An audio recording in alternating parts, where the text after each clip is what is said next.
Olá, bom dia. Mais uma vez aqui com a mensagem de Deus no seu coração na fanpage Quem Tem Sede Venha.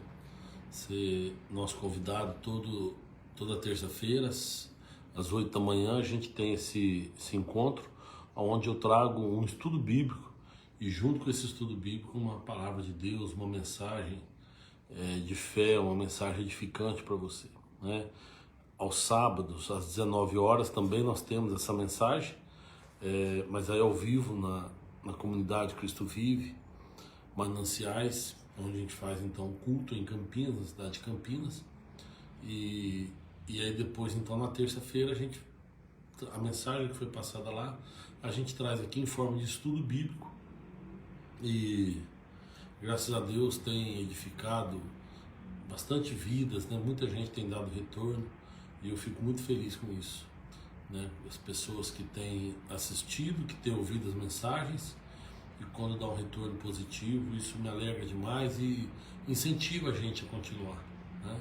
Então quero desde já aí dar um bom dia e agradecer a cada um que entra aí ao vivo ou que assiste depois a gravação, para que a gente possa então continuar nessa caminhada que é levar o Evangelho, levar a Palavra de Deus ao máximo de vidas possível. Então já vou desde já inclusive mandar um abraço aí para Nina, para o Vitor, para Angélica, o pessoal que está ao vivo aí com a gente. Se você quiser depois mandar um bom dia aí só para eu ver o seu nome aqui. E hoje eu quero falar com vocês sobre uma profecia de Isaías, uma profecia de Isaías que foi cumprida já há 2000 anos atrás. A gente às vezes tem dificuldade, né, de analisar os livros proféticos, mas na sua maioria as profecias já foram cumpridas, né? Quando Jesus fala não vim cumprir, não penso que ele fala assim, eu não vim revogar a lei, mas vim cumprir a lei e os profetas. Ele está dizendo aí que ele veio já para cumprir tudo aquilo que os profetas disseram a respeito dele. Então a maioria aí já foi cumprida no próprio Cristo. Hoje eu quero ler com vocês Isaías 9, que diz assim, olha: mas a terra que foi angustiada não será entenebrecida. Ele envelheceu nos primeiros tempos, a terra de Zebulon e a terra de Naftali, mas nos últimos a enobreceu junto ao caminho do mar, além do Jordão, a Galiléia dos gentios. O povo que andava em trevas viu uma grande luz, e sobre os que habitavam na região da sombra da morte, resplandeceu a luz. Então, isso aqui, Isaías está escrevendo como um acontecimento que no passado, mas na verdade é uma profecia que ele está dando como certo e que iria acontecer realmente no futuro, né? Então, eu quero falar com vocês um pouco sobre essa profecia que Isaías fala, que eu vou repetir, olha: a terra que foi angustiada não será entenebrecida. Ele a humilhou, né? Ele envelheceu nos primeiros tempos, mas a terra de Zebulon e de Naftali, mas nos últimos ele a enobreceu, junto ao caminho do mar, além do Jordão, a Galiléia dos gentios. O povo que andava em trevas viu uma grande luz, e sobre os que habitavam na região da sombra da morte, resplandeceu a luz. O estudo que eu quero trazer para vocês hoje, e no final, lógico, uma mensagem, algumas questões aqui. Qual é essa terra que diz aqui que foi angustiada e que ele humilhou nos primeiros tempos, no início, mas que depois enobreceu? Né? Ele está falando aqui da Galiléia. Por que ele está falando da Galiléia, que ela foi humilhada, depois ela foi enobrecida?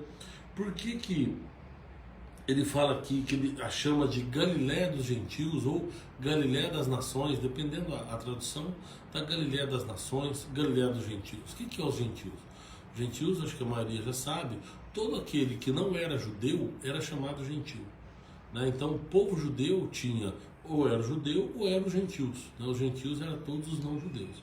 E aqui o próprio Isaías está citando como os gentios, ou seja, a Galiléia daqueles que não são judeus. Por que ele fala isso, será? Né? E por que ela estava entenebrecida? Por que ela estava andando na sombra da morte? Olha só, sobre os que habitavam na região da sombra da morte. O que é essa região da sombra da morte? Que tinham pessoas que habitavam ali e de repente eles viram uma luz, né? Então tudo isso nós vamos ver hoje. Eu vou pedir licença aqui para você, que eu vou ler alguns textos da Bíblia para a gente entender então o que o profeta Isaías está dizendo aqui, certo? Então olha lá, no livro de Josué nós estamos falando inclusive dos heróis da fé. Hoje é o último livro, é o último episódio do livro de Josué. Josué é um dos heróis da fé, citado lá em Hebreus 11, né? Por isso nós estamos fazendo a série. E aqui o que está acontecendo? Eles tinham atravessado o Jordão, lembra que nós vimos semana passada, né? Que eles atravessaram o Jordão, rodearam Jericó e depois, com o grito e com o soar das buzinas, eles derrubaram os muros de Jericó e ali atacaram e aí ocuparam Jericó. A partir daí foi uma sucessão de guerras. Foram mais de 30 reis, mais de 30 países que brigaram contra Israel, e Israel foi vencendo as batalhas e ocupando as terras, que no princípio era deles, era terra prometida. Então Deus está cumprindo aqui a promessa que fez a eles quando tirou eles lá do Egito pelas mãos de Moisés. Deus tirou o povo da escravidão do Egito, prometendo que ia levá-lo para uma terra que mana leite e mel. E aí então, lembra, eles passaram pelo Mar Vermelho, passaram pelo deserto de Sim, depois eles chegaram de Refidim também, depois chegaram ao Monte Sinai, e ali na região do Horebe, né, na região do Horebe, no Monte Sinai, na península do Sinai, eles receberam os mandamentos, receberam todas as leis através das mãos de Moisés, e receberam também a ordenança de fazer o tabernáculo. A partir dali, depois de um ano que eles estavam ali aproximadamente, eles saíram do Sinai e aí partiram então para rumo a Canaã. Porém, eles acamparam no deserto de Padã, no deserto, eu vou confirmar aqui o nome do deserto, mas aí o que aconteceu? Eles pecaram contra o Senhor, que eles mandaram os espias, lembra? E aí quando os espias vieram, estavam desanimados, o povo também desanimou, ao deserto de Parã. No deserto de Parã, chegaram em Cades Barneia, que ficava ali no deserto de Parã, e aí então eles pecaram contra o Senhor, e aí Deus então falou para Moisés, falou, essa geração, por causa da incredulidade, não vai pisar na terra prometida. Quem vai entrar na terra prometida é uma nova geração que vai nascer no deserto. Então por isso eles ficaram os 40 anos perambulando no deserto, até que aquela geração incrédula morresse e nascesse uma nova geração. E essa nova geração foi conduzida depois por Josué, que atravessou o Jordão e que entrou na terra prometida. E ali então teve todas as guerras, foram mais de 30 guerras em que esse exército comandado por Josué venceu. Se eu pegar lá no Josué 21, fala assim, desta sorte deu o Senhor a Israel toda a terra que jurara dar a seus pais, e possuíram-na e habitaram nela. Ou seja, Deus cumpriu a parte dele, cumpriu a promessa dele. Mas aqui tem uma situação que é o seguinte, Josué, depois que eles ocuparam as terras, que eles então ganharam as batalhas, Josué dividiu toda a terra de Canaã naquela época, né, chamada Canaã, onde hoje é Israel, e ele dividiu para as 12 tribos, de acordo com o que Moisés já tinha orientado para ele. Então, dividiu para a tribo de Ruben, para a tribo de Levi, para a tribo de Simeão, de Judá, pela tribo de Asser, pela tribo de Naphtali, Zebulon, enfim, todos eles, né, as meias tribos, né, os filhos de José, que era Efraim e Manassés, também receberam a parte deles, e enfim, Josué dividiu toda a terra de acordo com a orientação de Moisés para todo aquele pessoal, ok? Aí depois, mandar um abraço para o Sérgio, meu grande irmão, está mandando aqui um 2022 com saúde, paz, amém, a nós todos, né? Bom, então depois que ele dividiu as terras, depois que tudo ficou dividido, teve uma situação aqui que Josué teve que cuidar. Olha só qual foi, que está lá em Josué capítulo 20. Falou mais o Senhor a Josué dizendo, fala aos filhos de Israel dizendo, apartai para vós as cidades de refúgio de que vos falei pelo ministério de Moisés. Apartai para vós as cidades de refúgio. O que são essas cidades de refúgio? Então vamos lá, que aí nós estamos começando, para quem ligou agora, para quem entrou agora. Nós estamos falando de uma profecia de Isaías que falou das cidades que no começo elas foram humilhadas, mas depois foram enaltecidas, né, que ficava na Galiléia das nações ou na Galiléia dos gentios, e o povo que habitava no vale da sombra da morte viu uma grande luz. Então nós estamos vendo por que Isaías ele fez essa profecia. Então aqui estamos separando a cidade de refúgio, que Deus pediu para Josué separar. O que é essa cidade de refúgio? Nós vamos, para entender isso, nós temos que voltar lá no livro de Êxodo, quando Deus deu esse recado a Moisés. Então, Êxodo 21, nós temos que ir lá para entender então o que Deus está falando aqui, que ele falou para Josué o seguinte: apartai para vós as cidades de refúgio, assim como eu falei pelo ministério de Moisés, certo? Então, o que foi que ele disse para Moisés? Olha só, ele estava passando as leis para Moisés. E enquanto ele estava explicando as leis para Moisés, chegou um momento em que ele foi falar sobre os homicidas, como que os homicidas deveriam ser tratados, né? Então, ele fala o seguinte: olha, quem ferir alguém que morra, ou seja, quem ferir alguém de morte, ele também certamente morrerá. Ou seja, quem matar alguém vai ter que morrer também, a pena de morte. Deus está instituindo aqui uma pena de morte, certo? Mas olha só o que Deus fala: porém, se ele não armou ciladas, mas Deus o fez encontrar nas suas mãos, ordenar-te-ei um lugar para onde ele fugirá. Então o que Deus está falando aqui? Olha, quem matar alguém tem que morrer, mas se foi sem querer, se foi sem dolo, se foi por algum outro motivo que não foi planejado, né, com a permissão de Deus, ele vai poder fugir. E aí ele vai, olha só, se alguém se ensoberbecer contra o seu próximo, matando-o com engano, tirá-lo-ás do meu altar para que morra. O que ferir o seu pai ou a sua mãe certamente morrerá, e quem furtar... Então Deus está dando aqui as regras, certo? Mas ele falou o seguinte: olha, quem matar sem dolo, esse vai fugir. Vai fugir para onde? Então nós temos que ver Deuteronômio 19, certo? Isso aqui foi o que Deus tinha falado para Moisés. Aí quando está lá em Deuteronômio 19, quando eles já tinham praticamente acampado ali nas campinas de Moabe, e ali é quando Moisés então ele sobe no Monte Nebo e morre, né? Mas antes disso um pouco, eles estão acampados na campina de Moabe, antes do Jordão, antes de atravessar o Jordão. E aí então Deus ele fala novamente com Moisés sobre esse assunto. Deuteronômio 19.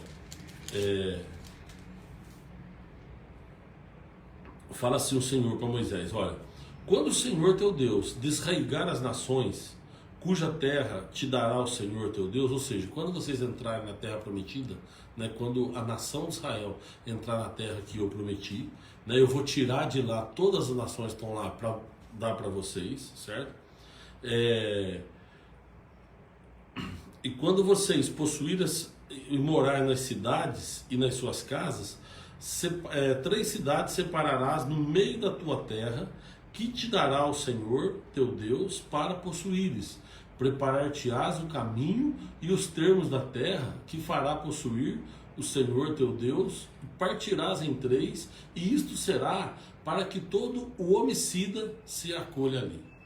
E este é o caso tocante ao homicida que se acolher ali, para que viva. Aquele que por um erro ferir o seu próximo, a quem não aborrecia antes, como também aquele que entrar com seu próximo num bosque para cortar lenha, e pondo força na sua mão com o machado para cortar a árvore, o ferro soltar do cabo e ferir o seu próximo e morrer, o tal se acolherá a uma das cidades e viverá.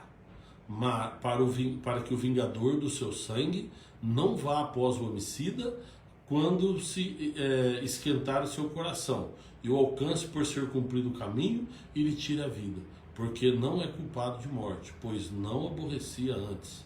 Portanto, te dou ordem dizendo: as cidades separarás, e o Senhor teu Deus dilatar os teus termos, e se o Senhor teu Deus dilatar os teus termos, como jurou aos teus pais, e te der toda a terra que disse que daria. Então olha só, vamos entender aqui o que Deus falou para Moisés.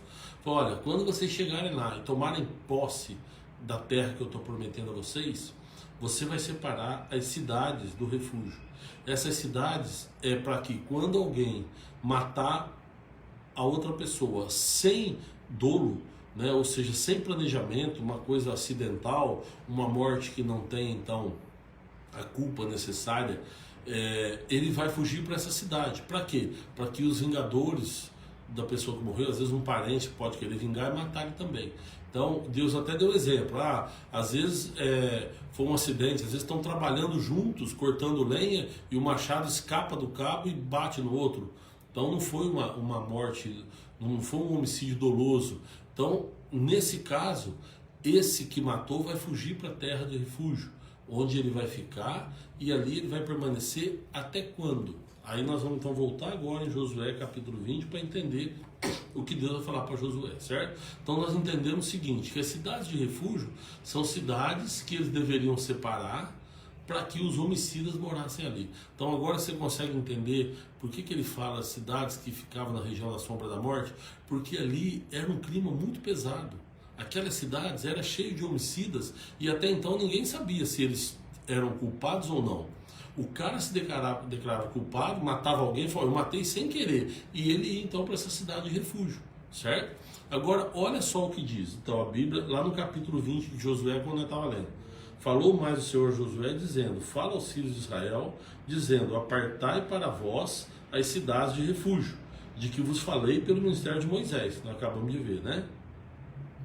Para que fuja para ali o homicida que matar alguma pessoa por erro, ou não com intento, para que vos seja um refúgio do vingador do sangue. E fugindo para alguma daquelas cidades, pôr-se-á à porta da cidade, e proporá as suas palavras perante os ouvidos dos anciãos de tal cidade. Então, só para a gente entender, quem matar vai fugir para essa cidade, a cidade do refúgio, e chega lá, vai se colocar na entrada da cidade e vai falar com o ancião da cidade, vai falar, olha, eu matei uma pessoa, mas eu sou inocente. Eles, o que eles têm que fazer? A cidade tem que acolher aquele rapaz e levar ele para uma casa, onde ali ele vai ficar, até que nós vamos ver aqui. É interessante porque nós temos muitas cidades, né, nos estados aí que abrigam os presídios, né? E normalmente quando fala em instalar um presídio na cidade, ninguém quer, porque lá realmente é levado para lá os condenados, né, inocentes ou não, mas condenados, e ali cria então aquele clima na cidade. Muita gente não quer isso, né? Mas aqui o que acontece então? O cara que era homicida tinha que chegar na porta da cidade, procurar um ancião e falar, olha, eu matei uma pessoa, mas eu sou inocente. Aquele ancião deveria então achar um lugar para ele ficar, e ele poderia morar ali, que nós vamos ver agora. Olha só, então tomarão, aqui ó, eu vou recomeçar no versículo 4. E fugindo para alguma daquelas cidades, pôr-se-á à porta da cidade, e proporá suas palavras perante os ouvidos dos anciãos da tal cidade. Então tomarão consigo na cidade e lhe darão lugar para que o habite.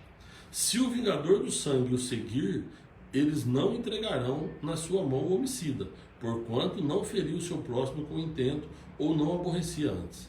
Habitará na mesma cidade até que se ponha juízo perante a congregação, até que morra o sumo sacerdote que houver naqueles dias.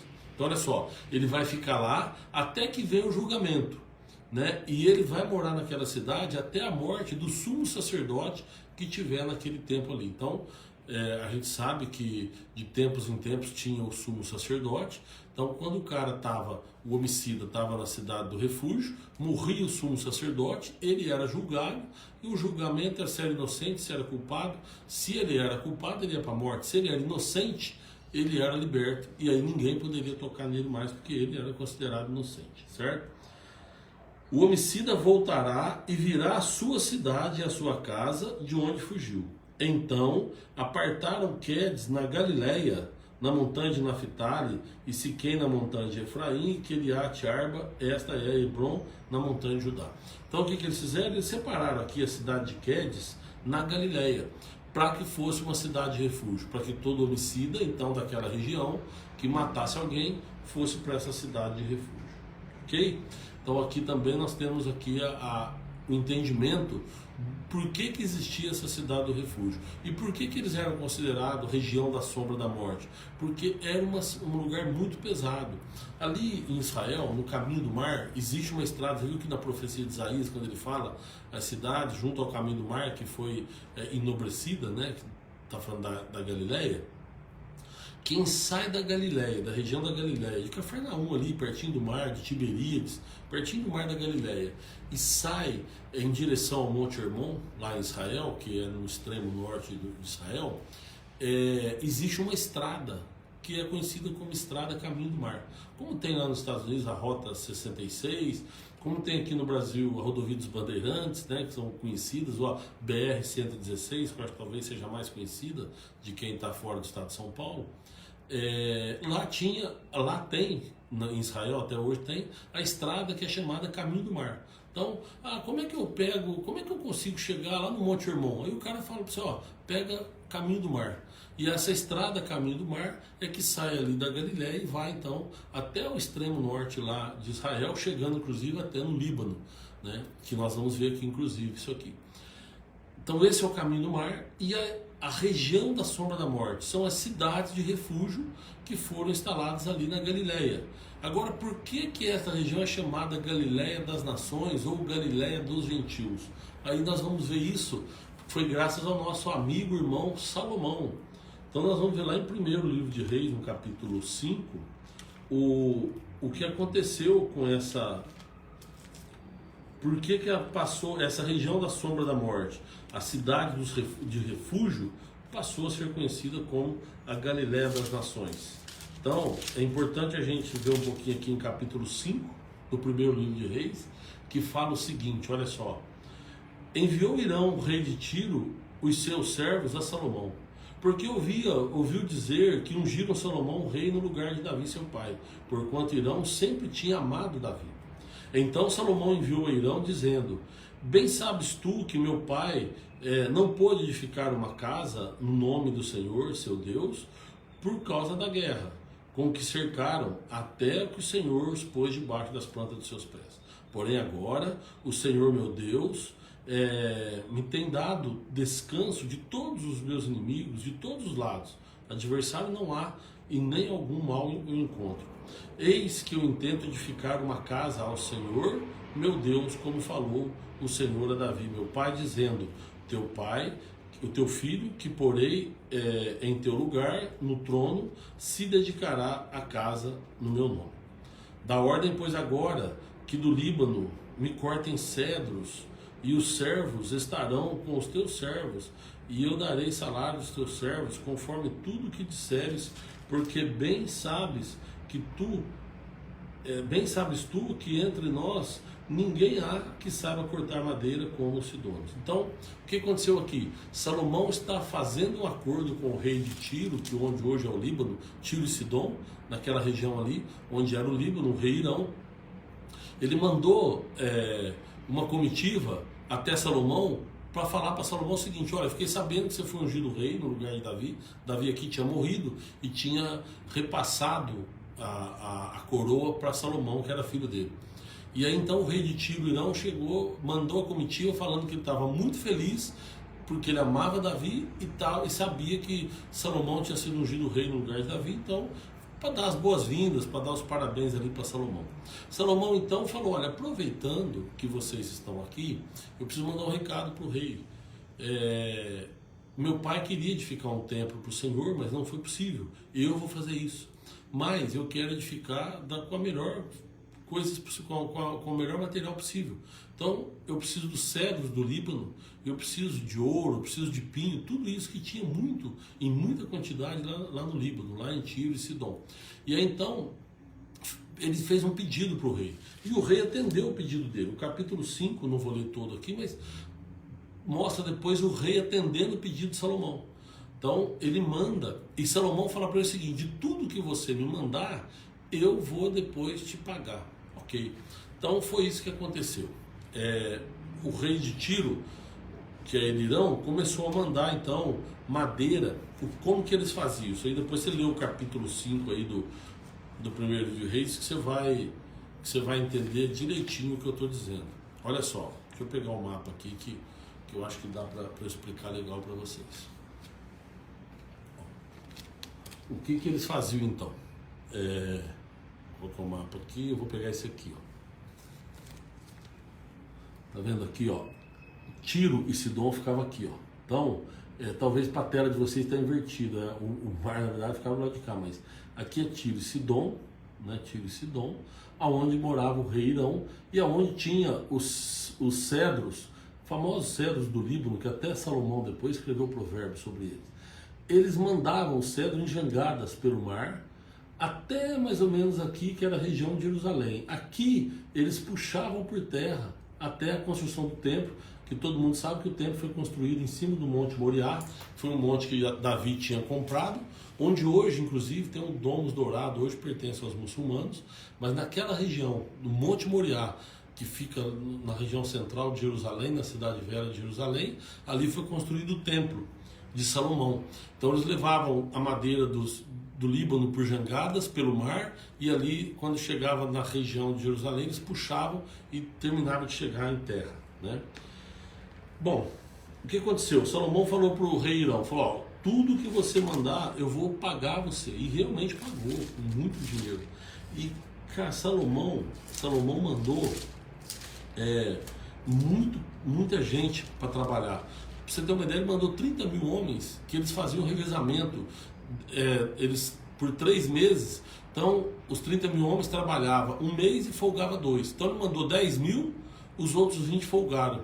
Aí, aqueles 10 mil voltaram, foi mais 10 mil. E aqueles 10 mil começou a folgar, os outros trabalhando. Depois, esses 10 mil voltou, os outros 10 que ainda não tinham trabalhado, vão para lá e voltam. Então, dos 30 mil, dividiu em 3 turnos de 10 anos, e aí, de 10 mil homens, e aí cada um trabalhava um período e voltava, era um mês cada 10 mil, né? Que Salomão fez essa divisão. E depois, olha só, aqui fala só, o rei Salomão fez subir uma leva de gente dentro de Israel, que foi leva de 30 mil homens, e os enviou ao Líbano, cada 10 mil por sua vez. Um mês estavam no Líbano e 2 meses cada um ficava em sua casa. Adonirão estava sobre a leva de gente. Tinha também Salomão 70 mil que levavam as cargas e 80 mil que cortavam nas montanhas. Então olha para você ver uma coisa, era muita gente, só que ia 150, mais 30, 180, quase 200 mil homens que Salomão pôs à disposição de recolher o material para levar para o templo. Bom, no final disso, quando acabou tudo, Salomão terminou o templo. Salomão mandou muita comida, muita coisa lá para o Líbano para pagar isso daí, foi tudo muito bem pago. E no final, depois que Salomão edificou o templo, depois que ele tinha entregue o templo, ele também edificou uma casa para ele, né, um palácio.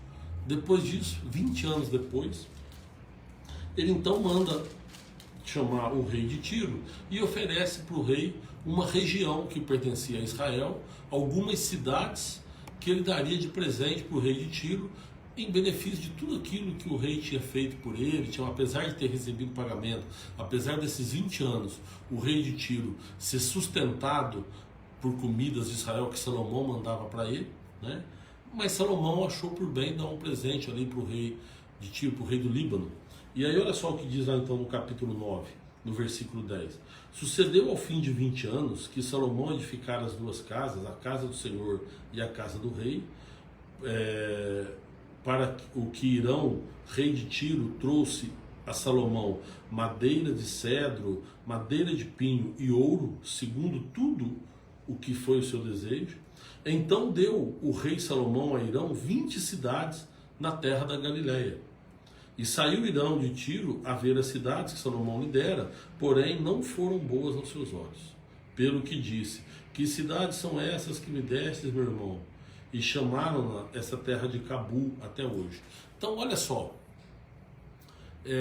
Salomão, ele dividiu, ele pegou as terras da região da Galileia, as cidades da região da Galileia, e deu de presente para Irão. Então por isso a região da Galileia era conhecida como a região dos gentios, ou as cidades dos gentios, ou as cidades das nações, porque ali eram muitas cidades que Salomão pegou e deu para o rei do Líbano, e aí aquela região passou a pertencer então ao Líbano.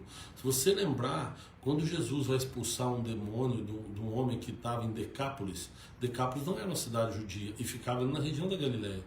né? Tanto é que tinha uma manada de porcos, e a gente sabe bem que os judeus não criam porcos, eles não têm porcos, porque não comem porcos. Então, ali era uma região que tinha sido doada ao rei do Líbano em favor de tudo aquilo que ele havia feito de benefício também para Salomão, para a construção do templo, para a construção do palácio. Então agora, historicamente, nós já estamos contextualizados. Sabemos então que ali na Galileia tinha cidades de refúgio, porque era o refúgio dos homicidas. Nós sabemos que ali era chamado de Vale da Sombra da Morte, ou região da Sombra da Morte, porque era um lugar muito pesado espiritualmente, né? Os historiadores, quando a gente vai a Israel, os guias também contam isso, que naquela época aquela região era uma região muito pesada espiritualmente, ninguém queria nem passar por ali. O caminho do mar, ele sempre era evitado, porque o pessoal tinha medo de passar pela região da Galileia, por causa de tudo, do peso que tinha naquela região, e era conhecido como a região da Sombra da Morte.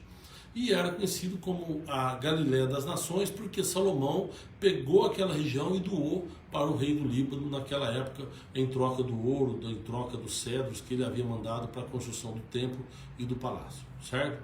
Então nós sabemos tudo isso. Nós sabemos também que os homicidas tinham que ficar ali até a morte do sumo sacerdote, porque só depois que o sumo sacerdote morria é que eles eram então julgados, e aqueles que eram inocentados, eles saíam então daquela região da sombra da morte e cada um voltava para sua casa. Nós lemos aqui no livro de Josué, no capítulo 20, lembra que nós lemos isso, né? Que quando o sumo sacerdote morria, aquele que era considerado inocente, ele poderia voltar para casa. Vamos ler de novo aqui? Habitará na mesma cidade até que se ponha juízo perante a congregação e até que morra o sumo sacerdote que houver naqueles dias. Então o homicida voltará e virá à sua cidade, para a cidade onde fugiu. Ok? Então nós sabemos isso. E agora nós então vamos entender qual é a profecia de Isaías, que nós lemos aqui no comecinho. Para você que chegou agora aí, né, que ligou agora, o primeiro texto que nós lemos foi no livro de Isaías, uma profecia que Isaías fez no capítulo 9, que ele falou assim, mas a terra que foi angustiada não será entenebrecida. Ele envelheceu nos primeiros dias, ou seja, a humilhou nos primeiros tempos, a terra de Zebulon e de Neftali. Nos últimos dias ele a enobreceu junto ao caminho do mar, além do Jordão, a Galiléia dos gentios. Então, junto ao caminho do mar, a Galiléia dos gentios. O povo que andava em trevas viu uma grande luz, e sobre os que habitavam na região da sombra da morte resplandeceu a luz. Esse é o contexto histórico, mas eu quero falar com você agora uma mensagem. Se você pegar comigo lá no Evangelho segundo Mateus, no capítulo 4, você vai ver que Jesus, ele ficou sabendo que João estava preso, né? Jesus, ele tinha sido batizado, ele então começou a formar os seus discípulos, mas ele estava morando ali em Nazaré quando ficou sabendo da prisão de João. Herodes tinha mandado prender João Batista, e ali João Batista seria decapitado, né? E a gente sabe também que João era primo de Jesus. Não estou falando do apóstolo João, estou falando de João Batista, aquele que batizou Jesus no Jordão. Enfim, ele estava preso. Então, o versículo 12, aí no capítulo 4 de Mateus, fala assim, olha, Jesus, porém, ouvindo que João estava preso, voltou para a Galiléia. Deixando Nazaré, foi habitar em Cafarnaum, cidade marítima, nos confins de Zebulon e Naftali. Começou a ficar familiar, não começou? Jesus saiu de Nazaré, mudou-se para a Galiléia, foi morar em Cafarnaum, que ficava nos confins de Zebulon e Naftali. Lembra da promessa de Isaías, da profecia de Isaías? Vamos lá de novo, para a gente não perder aqui o fio. Cadê aqui? Ezequiel, Jeremias, Isaías, capítulo 9. Olha só. Mas a terra que foi angustiada não será entenebrecida. Ele a humilhou nos primeiros tempos, a terra de Zebulon e a terra de Neftali, mas nos últimos tempos a enobreceu. Onde era essa região? Era a região da cidade do refúgio, certo? As cidades aonde ficavam ali os homicidas e aonde tinha aquele peso espiritual, porque estava cheio ali de assassinos, de homicidas. Então Jesus ele sai de Nazaré e vai morar aonde? Deixando Nazaré, foi habitar em Cafarnaum, cidade marítima, nos confins de Zebulon e Naftali, para que se cumprisse o que foi dito pelo profeta Isaías, que disse: a terra de Zebulon e a terra de Naftali, junto ao caminho do mar, além do Jordão, a Galiléia das nações, o povo que estava sentado em trevas viu uma grande luz, e aos que estavam assentados na região da sombra da morte, a luz raiou. Desde então, começou Jesus a pregar e a dizer: arrependei-vos, porque é chegado o reino dos céus. Então, olha só, a região da sombra da morte, que era a região da Galiléia, onde existia a cidade do refúgio, que estava junto ao caminho do mar. Então, quando Isaías fala aquela região, aquele povo que habitava na região da sombra da morte, que andava, né, em trevas, viu uma grande luz. Então, nós estamos entendendo aqui o quê? Que ele está falando da vinda de Cristo, e ele está falando então desse episódio que a própria Bíblia aqui diz que foi para se cumprir o que foi dito pela boca de Isaías, que ele sai de Nazaré e vai morar em Cafarnaum, na região nos confins ali de Zebulon e Naftali, que era onde tinha se dado refúgio, e o povo que estava ali andando em trevas viu uma grande luz, né? E desde então passou Jesus, começou a pregar e a dizer: arrependei-vos, porque é chegado o reino dos céus. Então, a partir dali, Jesus passou a pregar o arrependimento. Para quê? Porque aquelas pessoas fossem salvas. Arrependam-se, porque é chegado o reino dos céus. Independente de quem era culpado, quem não era, independente se houve dolo ou se não houve, ele estava convidando o pessoal para se arrepender. Aí, olha só, se você for lá em Hebreus, no capítulo 4, você vai ver que Jesus era o nosso sumo sacerdote, né? E quando Jesus morreu, quando o sumo sacerdote morreu, ele então levou sobre si os nossos pecados. Ou seja, agora a gente entende então por que eles viram a luz. Porque a morte do sumo sacerdote estava próxima. A morte de Jesus trouxe para todos a salvação. Agora, quem são esses homicidas? Quem são esses homens que moravam na sombra da morte? Olha só, capítulo 4 de Hebreus, no versículo 14, fala assim: visto que temos um grande sumo sacerdote, Jesus Cristo, que penetrou nos céus, e retenhamos então firmemente a nossa confissão. Nós, seres humanos, fomos colocados nessa região da sombra da morte através do pecado. Desde o primeiro instante, quando Adão e Eva pecou, e depois por nossos pecados também. Alguns são dolosos, outros não. Às vezes a gente peca sem perceber, e às vezes a gente peca sabendo que pecou. Mas a morte do sumo sacerdote é que nos dá o direito a ser libertos e voltarmos para casa. Porque o homicida, depois da morte do sumo sacerdote, ele saía e voltava para casa. E Deus criou para nós um lugar maravilhoso, o jardim do Éden, o paraíso, para onde Ele quer nos levar de volta. Então nós estamos aqui, na verdade, nas cidades do refúgio. Nós estamos morando no mundo que é para nós a cidade do refúgio, ou seja, os pecadores morando no lugar da sombra da morte, no lugar de trevas. Porém, a morte do sumo sacerdote, a morte de Jesus Cristo, nos tirou dessa condição. E por isso nós vimos então uma grande luz, porque pela morte de Cristo nós somos tirados da região da sombra da morte e somos levados de volta para casa, que vai ser o paraíso de Deus. A morte do sumo sacerdote, a morte de Jesus, nos deu a condição de libertação dos nossos pecados, dos nossos erros, e então nós não seremos condenados mais. A grande questão é que tem muitos que ainda não entendem isso e se recusam a acreditar na morte do sumo sacerdote, que se recusam a querer voltar para casa. Então, eu quero convidar você a meditar nesse texto e lembrar que Jesus Cristo, Ele veio para trazer luz ao mundo, para que a gente, através dele, seja então resgatado do lamaçal que a gente vive, resgatado desse regime de trevas que a gente vive, para ir para um lugar aonde Ele quer nos levar, que é a vida eterna, que é a Nova Jerusalém, que é o paraíso de Deus, que é o céu.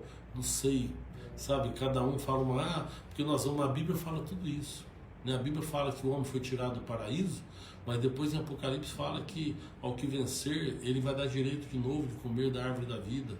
Então, é para lá que nós vamos. E só tem um caminho, Jesus Cristo, porque Ele foi o sumo sacerdote que morreu para nos libertar do mundo de trevas.